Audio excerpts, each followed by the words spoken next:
The long and short. The medium too. I may have been a bit hasty in advising you not to bother with the prototyping process.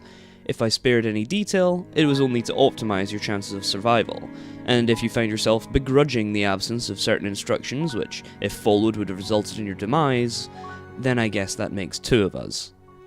Otherwise, you're welcome. But the fact appears to be that prototyping the kernel sprite before making your getaway may offer the only opportunity to exercise control over your new environment, a place known as the medium. Also, if prototyped with one or two sufficiently, albeit loosely, humanoid or sentient elements, living or otherwise, it offers the chance to have all this explained to you by an apparitional guide through whatever sort of cryptic, sketchy doublespeak your choice of prototyping elements engenders. In lieu of this, you may be forced to settle for my clear, thorough explanations and assiduous dissection of raw data. Again, don't mention it. If you've made it to the medium with an unassembled vanilla sprite, well, I've already covered the bad news about this missed opportunity, and I will go into this further soon. Though to what extent this actually is bad news, I'm not sure. I know only the result of my co-player's current configuration, wherein the sprite was prototyped once before the departure and once after, which brings us to the good news, which is that you can still prototype after your departure and salvage this massively rewarding experience of haggling with an exposition-slinging phantom guide, so long as you avoid prototyping with terribly inert items, such as a brass door knocker and your father's pornography collection. Actually, that might be interesting. If you are struck by the spirit of such experimentation, please don't hesitate to contact me about it. So yes, you can enhance your sprite in this way, but doing so after your departure will no longer induce this effect on the medium I alluded to. This can only be accomplished with one or more pre-departure prototypings. In fact, we can extrapolate that there are only so many ways to prototype a sprite. Tiers of prototyping in relation to departure. Both before, one after, both after, only one, either before or after, none. Those occurring before will affect the medium through the kernel's hatching process, and your guide, i.e. the sprite. Those occurring after will only affect the sprite. The effect this process has on the medium, or more globally, the encyphosphere, are still vague to me. They have to do with flavouring the forces you will struggle against, and generally, all forces at odds with each other in this realm. It has given me some insight into the nature of the game, which again I derived through extrapolation. We appear to be engaging in an instance of a dimension with a highly flexible set parameters, and a series of objectives surrounding an equally flexible mythological framework. This framework seems to begin as a sort of blank template, and evolves with the player's actions, and likely further evolves with the addition of more host-client connections, and thus more prototyped kernels. I regret to say I can't be much more specific than that without loosely extrapolating further. There are plenty of questions that have occurred to me, however. Questions concerning the kernel sprite, which I've raised implicitly already, such as, what is the effect of an unprototyped kernel on the medium? Or a doubly prototyped kernel, for that matter. And even more salient are the questions about this dimension itself. Do all players worldwide make it to this dimension if they successfully complete their departure? Or is a unique, blank instance the dimension created for each new player? I have no evidence, but instinct tells me it is closer to the latter situation. There is no indication of any other players present in this realm. Alterations in the realm seem singularly centered on the actions of my co-player and myself.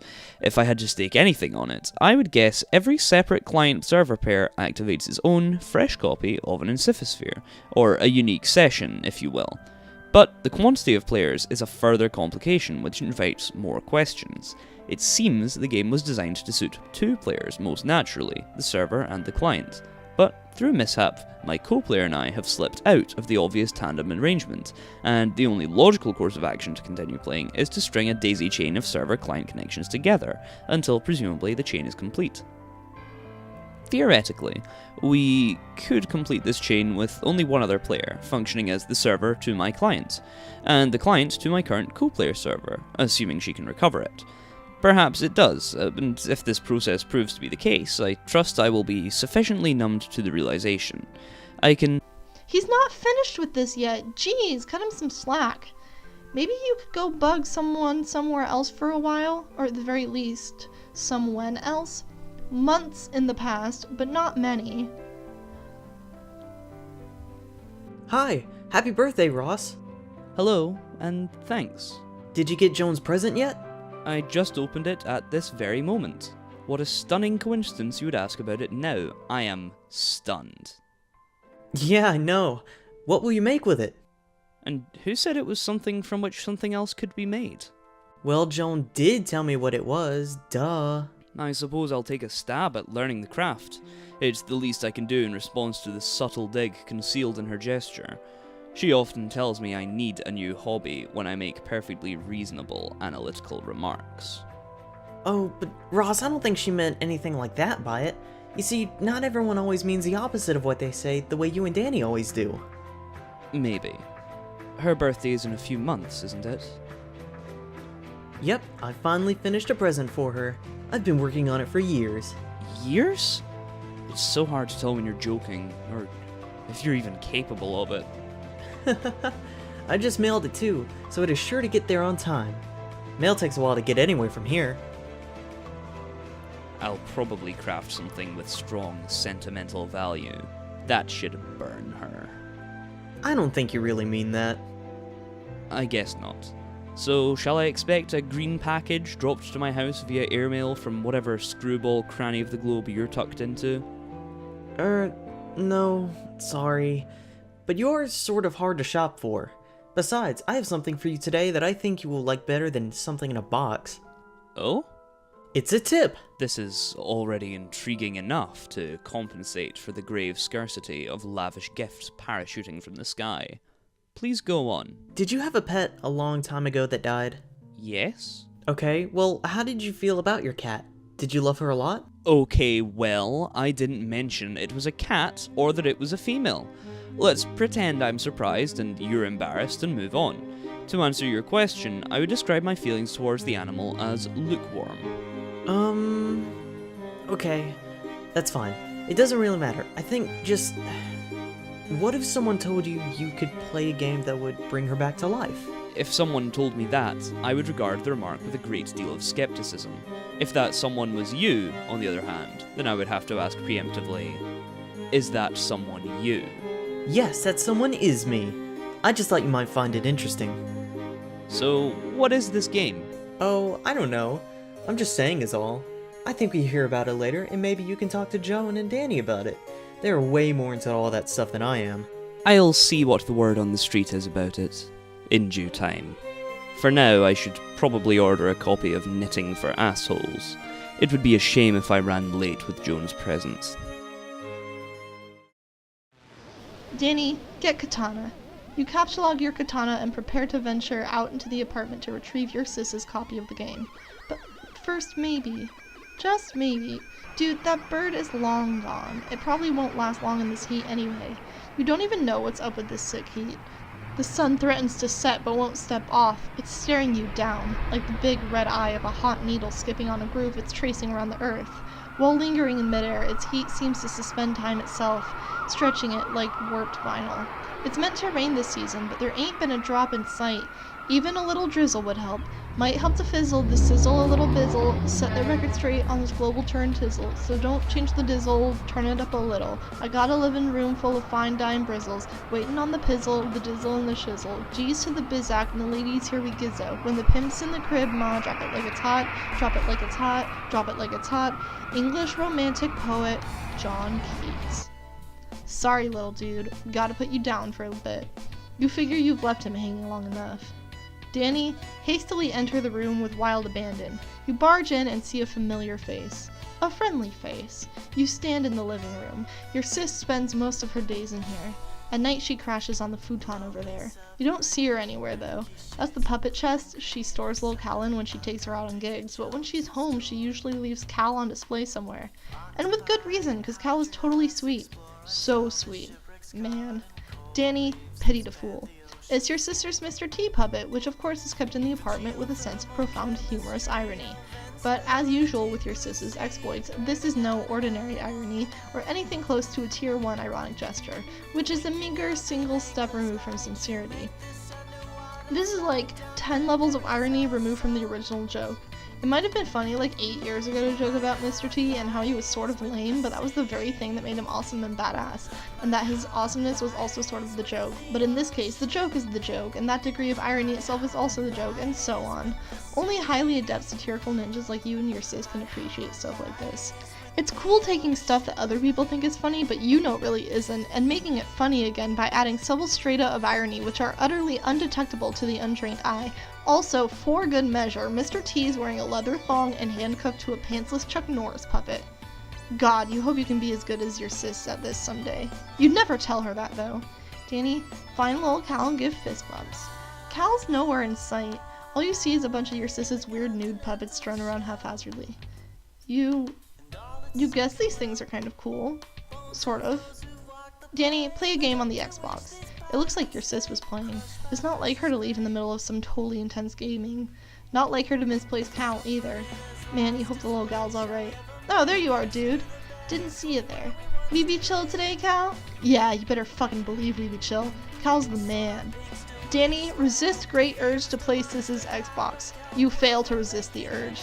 You start thrashing up stunts something uncanny brutal on your quest for mad snacks, yo, and get this way rude hunger under control. Shit is basically flying off the hook. It's like shit wants nothing to do with that hook. The hook is dead to that shit, but you get stuck in some poorly modeled 3D fixture or something, like a railing or a piece of the wall. You'll have to reset. Fuck this shit. Dani, give Lil Cal a fist bump. Aw man, you almost forgot. Gotta give the seagull some props. Dani, check out your sis's sweet gear. Your sis has so much sweet gear it's hard to keep up with it all sometimes. Here's her computer setup. She's usually got a lot of stuff cooking on here at any given moment. Since she's not around, you might as well sneak a peek. Your sis's computer is password protected, of course, to protect all the incredible top secret shit she's got on the burners. Of course you know what the password is, and she knows you know it, and you're both cool with that because the password is the most awesome thing it can be. You enter the password. On the desktop is a hodgepodge of unnamed folders to store all the stuff she's working on. No one can decipher her organization system but her. She also tends to use the application Complete Bullshit to keep up with the ludicrous amount of websites and news feeds she monitors to stay hip to the scene. This is complete bullshit. Your sis keeps up with your projects in her aggregator just like you keep up with hers. She's tuned into your various blogs and of course Sweet Bro and Hella Jeff. You navigate to the latest comic in one of the many bullshit feed bands. Another one of your sis's many ironic websites.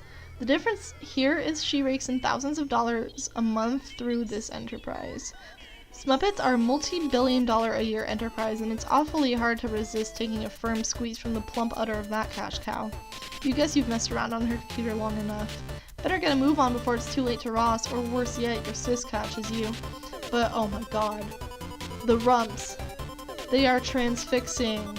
You know this is ironic and all, and your sis reaches echelons of irony you can only dream of daring to fathom, but on rare occasions, when your guard is down, it all just seems unsettling to you. Oh, hey. Hey there, Cal. Give little Cal a nervous fist bump. You are sort of starting to flip the fuck out, without losing your cool, of course. You get Egbert on the line again to give her the lowdown on your progress. You feel it's important to keep the wires hot, but she's not answering. You wonder what that girl is up to. Hey, what is up? What happened with the monster that's totally definitely in your room? Did you kill it? Where are you, man? Anyway, things are cool here, totally cool. Puppets are still awesome, no problems with them or anything. Just, like, really, really awesome. Looks like Ross is finally logged in again. Didn't Joan say his house was burning down? You wonder if he's on fire yet or what. Oh, there you are. Joan said your house was burning down. Are you on fire yet or what? No. For now, I have retired to the safety of a smaller building, which is much closer to the forest fire. Oh, well, that's a relief. Joan told me to get the game to help you out of there, so I'm working on that right now. Working on it?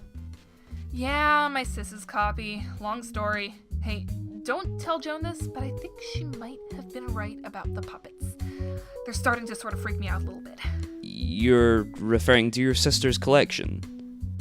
I mean, don't get me wrong, I think it's cool and all, the semi-ironic puppet thing or whatever. Or semi-ironic. Man, I don't even know. I'm just starting to think some of this shit is going a little far. And it's kind of fucked up.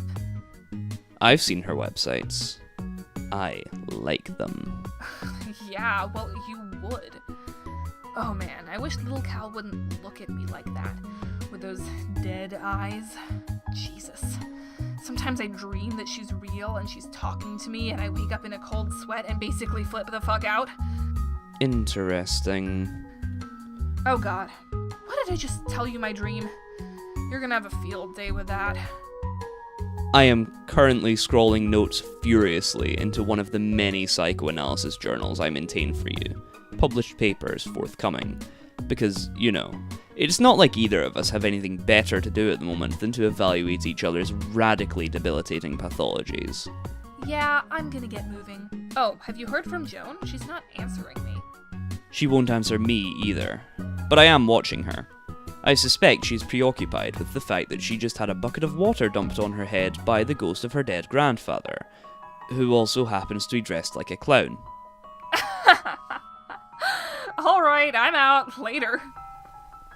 Seconds in the future, but not many. Joan, what are you doing? Snap out of it. We ought to discuss what your grandfather told you, don't you think? Fine, enjoy your stupor. I'll go about my business elsewhere. Ross deployed the Punch Design X. Joan, whenever you read this, you should know I put the shale you collected to use and finally deployed the Punch Design X. It is in your study. I can only drop it though. You'll have to be the one to mess around with it and see what it does. When you're finished with your weird histronics, maybe you could give it a try? I'm updating my walkthrough and it would help to know what it does. Also, I should probably warn you that your house and yard are completely infested with monsters now. Try to be careful. So I can see. Stupid lousy imps. They're mucking up all my cool stuff. Oh, there you are. Oh yeah, sorry. I'm not sure what came over me there. I was acting really crazy for some reason, but my head feels like it's clearing up. I think I'm alright now. Rebuild the claw hammer and return it to Specibus. You're getting way better at this sort of thing. Joan, confront Pogo Ride to prepare yourself for Papa. Thank God your sanity is returned to you so you can entertain extremely rational, coherent thoughts like this one. You examine the Pogo Ride from the bathroom window. You do not like what you see. Those sons of bitches! No one risks painful injury on your green slime ghost Pogo Ride. No one but you. Ross, drop something heavy on one of those imps. Ross, my piano! Sorry, no nuance to these controls at all. I was hoping to bludgeon the imp without letting go of it. Guess I can't really do that. A broken piano isn't the end of the world, though. I guess you're right. You'll need to pick up the spoils in person. I can't interact with the grist. So that means I have to go out the back door? Yes. Is there a problem? Well, it may sound dumb, but I was hoping to avoid Papa and his spooky ghost cookies. You're right. That does sound dumb. Can you see him in the kitchen? Yeah. What's he doing? Is he baking? You could say that. Are you sure you can't get that grist up to me somehow? Maybe? Doesn't look like that grist is going anywhere. You just never know with those gaming abstractions. There you go. Now, why don't you check out the Design X? You can do that while I get to work. On what? Piano, level up for slaying the imp. The piano, in its valiant effort, has unfortunately been slain, but if it hadn't, it would have raked in so many boondollars, you have no idea. So many. Papa said to build, so that's what I'm doing. Oh yeah, okay. But this sure is going to take a lot of grists. Looks like you're going to be busy, Joan. Blarg! Well, what are you building? Stairs. They are fairly expensive, actually. Oh man, I could have warned you about stairs, Ross. I'll try recouping some of the grist from the catwalk I built earlier. It keeps happening. Ah, good. Looks like I can get a refund for earlier allocations. I told you, Ross. I told you about stairs. Okay. Consider me fully briefed on the matter of stairs. Now, if you don't mind, it's hard enough to concentrate on this without immersing ourselves in Strider's non sequitur. Did you know she thinks puppets are cool? Does she? She's so dumb.